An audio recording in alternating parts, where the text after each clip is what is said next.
만약 지금 당신이 신을 넘겼는데도 집에 있는 것들 때문에 마음이 자주 가라앉고 이유 없이 피곤하고 밤마다 생각이 많아진다면 그건 나이가 들어서가 아닐지도 모릅니다. 나는 오래 살았습니다.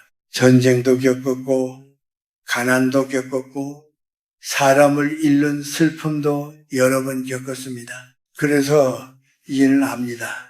사람을 가장 지치게 하는 것은 큰 불행이 아니라 매일 보고 매일 만지고 매일 함께 숨쉬는 아주 익숙한 것들이라는 사실을 말입니다. 젊었을 때 사람들은 이렇게 말합니다. 이 정도는 괜찮다. 다들 이렇게 산다. 버리기엔 아깝다.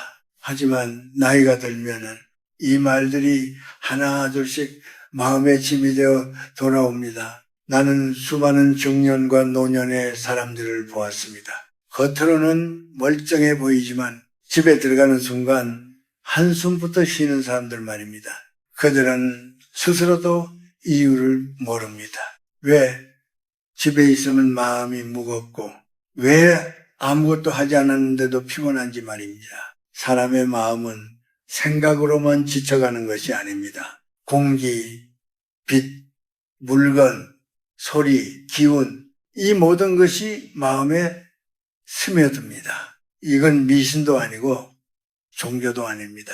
오래 살아보면 누구나 알게 되는 생활의 진실입니다. 예전 어른들은 집을 함부로 채우지 않았습니다. 필요한 것만 두고 쓸모를 다한 것은 고맙게 보내주었습니다. 그들은 이렇게 말했지요. 물건도 오래 쥐고 있으면 사람을 붙든다. 나는 이 말의 뜻을 나이가 들어서야 이해했습니다. 사람이 물건을 붙잡는 것 같지만은 사실은 물건이 사람의 마음을 붙잡고 있다는 것을 말입니다.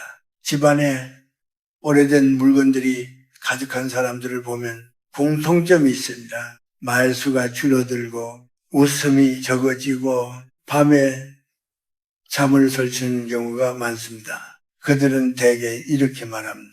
괜히 기운이 없다. 요즘 들어 마음이 가라앉는다. 하지만 그 원인을 자신이 매일 머무는 공간에서 찾지는 않습니다. 사람은 하루 중 가장 많은 시간을 집에서 보냅니다. 특히 나이가 들수록 그렇습니다. 그런데 그 공간이 과거의 후회, 끝나지 않은 관계, 이미 지나간 욕심, 정리되지 않은 감정으로 가득 차 있다면 마음이 편안할 수 있겠습니까? 어떤 집에 가면은 문을 열자마자 숨이 막히는 느낌이 듭니다. 물건이 많아서가 아닙니다. 정리가 안 돼 있어서도 아닙니다. 그 집에는 머물러도 되는 기운이 없는 경우가 많습니다. 반대로 아주 작은 집인데도 앉아있으면 마음이 조용해지는 곳이 있습니다. 그 차이는 크기가 아니라 비워낸 흔적에서 옵니다. 젊을 때는 쌓아 올리는 삶을 삽니다. 물건을 모으고 사람을 모으고 경험을 모읍니다. 그건 자연스러운 일입니다. 하지만 신을 넘기고도 여전히 쌓기만 한다면 마음은 쉬지 못합니다. 삶은 전진하는데 공간은 과거에 머물러 있기 때문입니다. 나는 종종 이런 질문을 던집니다. 이 물건이 지금의 나에게 필요한가? 이것을 보며 마음이 편해지는가? 이 질문에 망설임 없이 그렇다고 답하지 못한다면 그 물건은 이미 당신의 마음을 조금씩 지치게 하고 있을 가능성이 큽니다. 사람은 나이가 들수록 설명이 필요 없는 평안을 원합니다. 말로 위로받기보다 아무 말 없어도 편안한 공간을 원합니다. 그런데 많은 분들이 그 평안을 집안에서 스스로 밀어내고 있습니다. 나는 이것을 벌이나 업보 같은 말로 설명하고 싶지 않습니다. 다만 이렇게 말하고 싶습니다. 사람은 자기가 머무는 곳의 영향을 생각보다 훨씬 많이 받으며 산다는 사실을 말입니다. 이제부터 나는 어떤 물건들이 어떤 방식으로 사람의 마음을 지치게 하는지 천천히 이야기해 보려 합니다. 급할 필요는 없습니다. 서두를 일도 아닙니다. 다만 오늘 이 말을 들은 당신이 집에 돌아가 한 가지라도 다시 바라볼 수 있다면 그것으로 충분합니다. 삶은 언제나 아주 작은 깨달음에서 조용히 방향을 바꿉니다. 사람들은 흔히 마음이 지치면 생각을 먼저 고치려 합니다. 생각을 바꾸면은 삶이 달라질 거라 믿지요. 하지만 오래 살아보니 생각은 공중에서 생기지 않습니다. 생각은 늘 사람이 머무는 자리에서 자라납니다. 나는 젊은 시절 책을 많이 읽었습니다. 철학을 공부했고 사유하는 법을 배웠습니다. 그럼에도 불구하고 마음이 무너질 때가 있었습니다. 아무 이유 없이 우울해지고 괜히 짜증이 나고 사소한 말에도 상처를 받던 시절이 있었지요. 그때 나는 스스로를 탓했습니다. 아직 수양이 부족하구나. 마음이 약해서 그렇다. 하지만 지금은 압니다. 그 시절에 나는 너무 많은 것들 속에서 살고 있었으니 책상 위에는 이미 끝난 일의 메모가 쌓여 있었고 방 한켠에는 다시는 쓰지 않을 물건들이 놓여 있었으며 서랍 안에는 보고 싶지 않은 기억들이 들어 있었습니다. 그 모든 것이 아무 말 없이 내 마음을 붙들고 있었습니다. 사람의 마음은 자기보다 무거운 것들에 둘러싸이면 자연스럽게 가라앉습니다. 이건 의지의 문제가 아닙니다. 물에 돌을 넣으면 가라앉듯 마음도 환경에 반응할 뿐입니다. 예전 어른들은 집안에 쓸데없는 것이 많으면 사람의 기운이 흩어진다고 말했습니다. 그 말을 젊을 땐 이해하지 못했습니다. 지금 와서 보니 그 말은 아주 현실적인 조언이었습니다. 쓸모를 다한 물건은 역할을 마쳤다는 뜻입니다. 그런데도 그것을 붙들고 있으면 사람의 마음은 늘 과거에 걸려 있게 됩니다. 오래된 옷, 고장난 가구, 보지 않는 사진, 끝난 관계의 흔적들, 이것들은 모두 이미 지나간 시간입니다. 그런데 우리는 그것을 지금의 공간에 남겨둡니다. 그 결과 몸은 현재에 있는데 마음은 과거를 오가게 됩니다. 이 상태가 오래 지속되면 사람은 이유 없이 피곤해집니다. 나는 상담을 하며 이런 말을 자주 들었습니다. 요즘은 아무 일도 없는데 힘듭니다. 특별히 아픈 데도 없는데 기운이 없습니다. 그럴 때 나는 그 사람의 집 이야기를 먼저 물었습니다. 놀랍게도 대부분의 경우 집안이 정리되지 않은 채 오랜 시간 그대로인 경우가 많았습니다. 정리는 깨끗함의 문제가 아닙니다. 질서의 문제도 아닙니다. 정리는 시간을 정리하는 일입니다. 지금의 나에게 필요한 것과 이미 지나간 것을 구분하는 일입니다.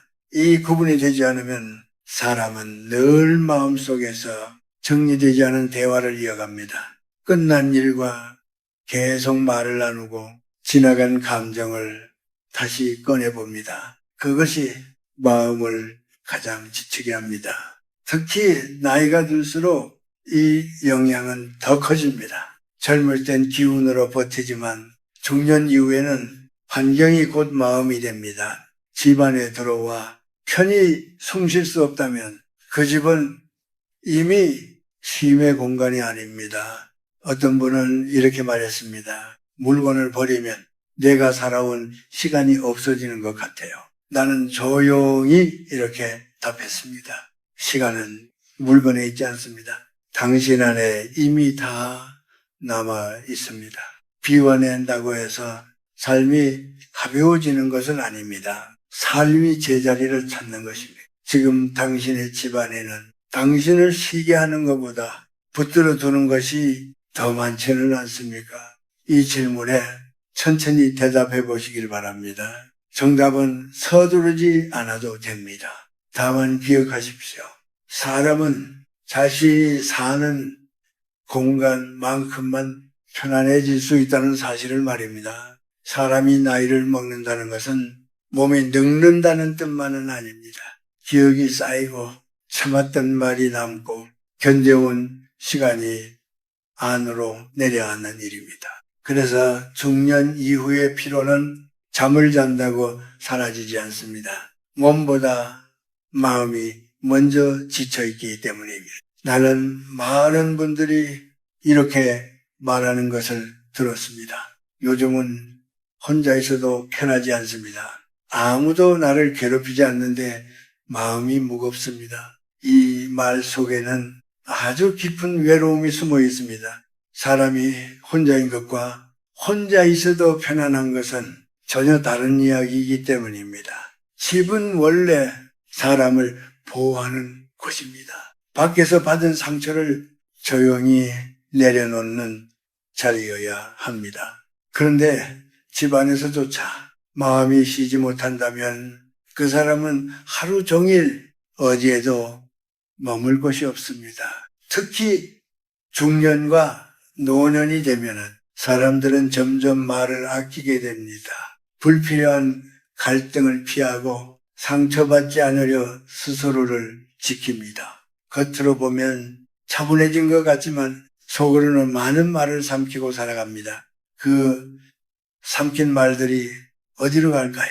대부분은 집 안으로 들어옵니다. 말하지 못한 억울함, 참고 넘긴 무시, 이해받지 못한 서러움은 물건처럼 눈에 보이지 않지만 공간에 남습니다. 그래서 어떤 집에 가면 아무 일도 없었는데 갑자기 마음이 가라앉습니다. 그곳에는 말해지지 않은 감정이 쌓여있기 때문입니다. 사람은 자주 자신이 약해졌다고 생각합니다. 예전 같지 않다. 마음이 단단하지 못하다. 하지만 나는 이렇게 말하고 싶습니다. 당신이 약해진 것이 아니라 너무 오래 버텨온 것입니다. 버텨온 사람일수록 주변 환경의 영향을 더 크게 받습니다.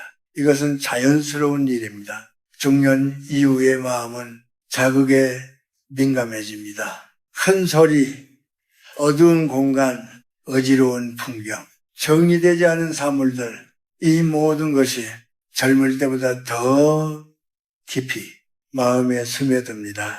특히 과거와 연결된 물건들은 사람을 가장 많이 지치게 합니다. 보는 순간 생각이 시작되기 때문입니다.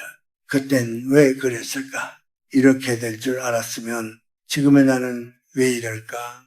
이 질문들은 답을 주지 않습니다. 다만 마음의 힘을 조용히 빼앗아 갈 뿐입니다. 나는 노년에 접어든 분들에게 자주 이런 말을 합니다. 이제는 이해받으러 애쓰지 않아도 됩니다. 설명하지 않아도 되는 삶을 조금씩 준비하십시오. 그 시작이 바로 공간입니다. 집안에 굳이 설명해야 하는 물건이 많을수록 사람은 스스로에게 끊임없이 말할 겁니다. 이건 아직 쓸모가 있어. 이건 버리면 안 돼. 이건 의미가 있으니까. 이 말들이 마음을 쉬게 합니까? 아닙니다. 오히려 긴장을 유지하게 합니다. 사람은 나이가 들수록 말이 줄어야 편안해집니다. 설명도, 변명도, 자기 설득도 줄여야 합니다. 그런데 집 안에서조차 끊임없이 스스로를 설득하고 있다면 그 삶은 결코 가볍지 않습니다. 어떤 분은 자식에게 이렇게 말했습니다. 나는 아무 불만 없어.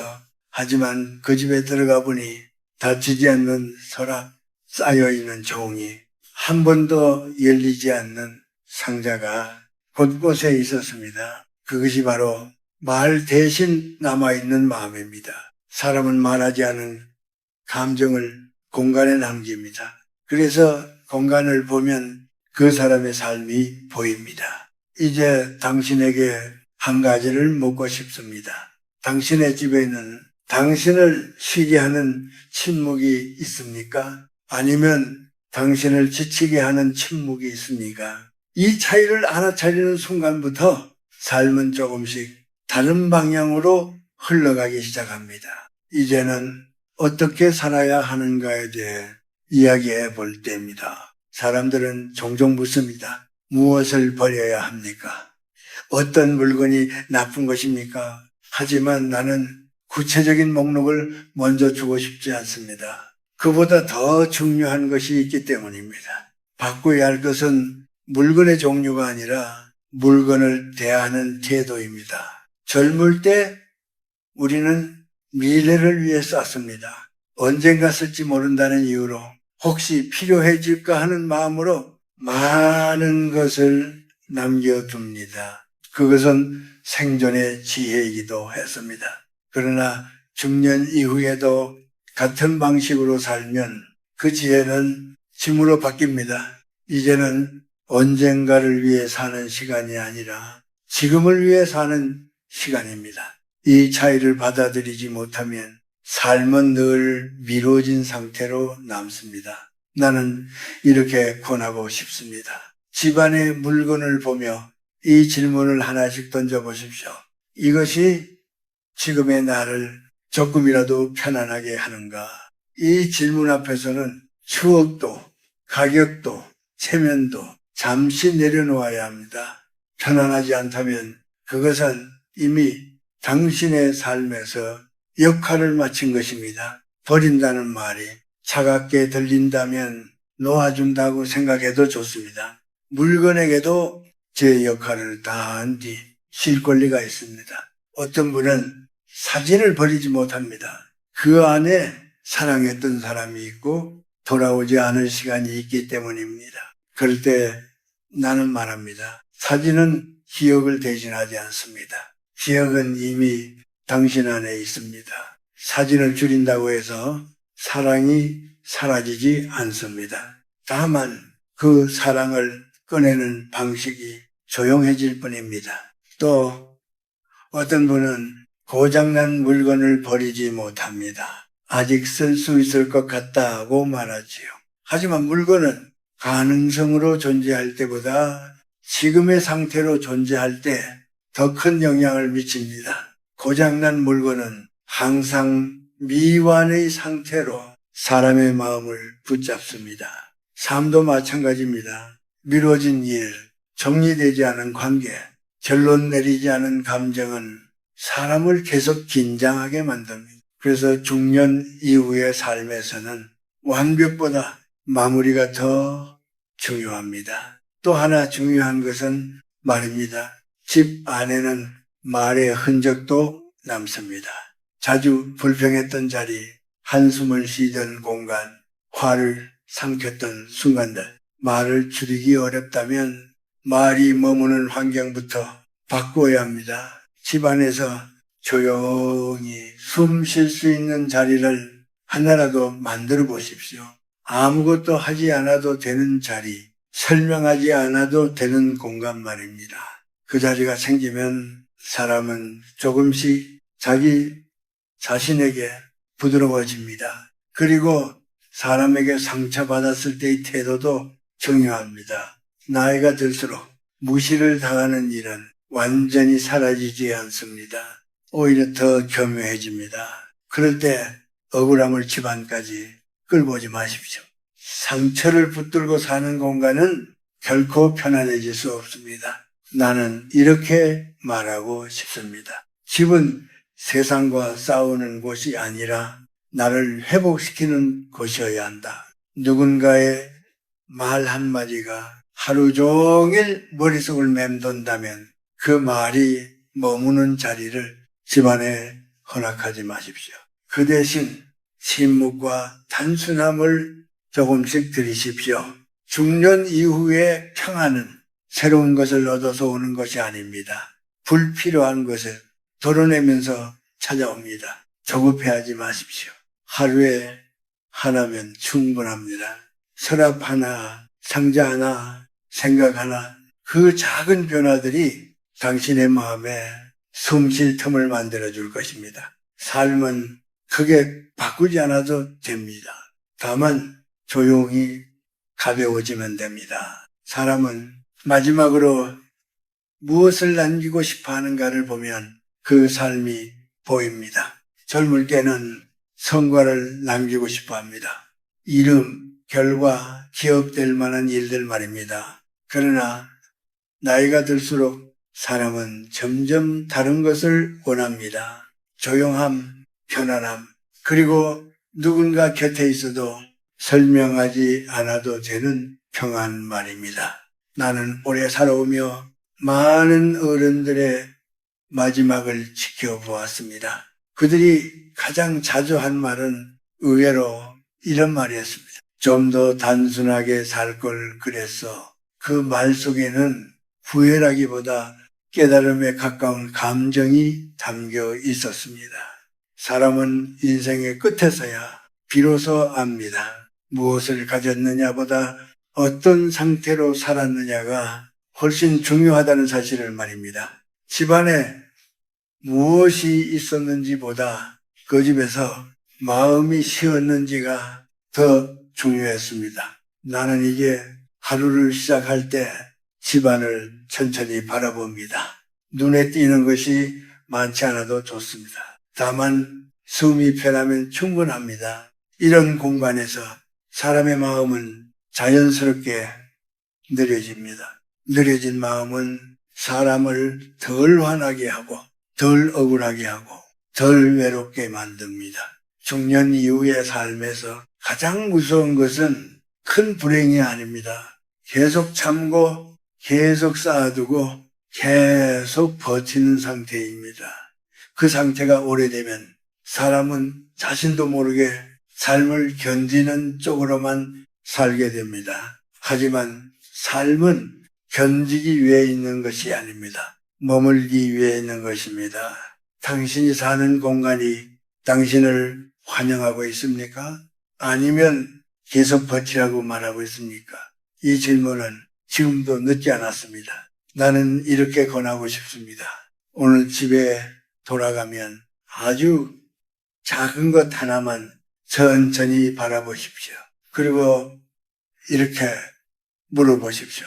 너와 함께 있는 지금의 나는 조금이라도 편안한가? 그 대답이 당신을 속이지 않을 것입니다. 정답은 크게 드라마틱하지 않을 수도 있습니다. 아마도 조용히 고개를 끄덕이게 되는 그런 느낌일 것입니다. 그 느낌을 믿으십시오. 사람은 자신의 마음이 보내는 아주 미세한 신호를 가장 늦게 믿습니다. 하지만 그 신호야말로 가장 정확합니다. 정리된 공간은 삶을 바꾸지 않습니다. 다만 삶이 숨 쉴 수 있게 합니다. 그 숨이 이어지면 마음은 자연스럽게 자기 자리를 찾습니다. 이제 당신은 무언가를 더 하지 않아도 됩니다. 누군가처럼 살 필요도 없습니다. 그저 조금 덜 붙들고 조금 더 놓아주면 됩니다. 나는 오랫동안 사람들에게 이렇게 말해왔습니다.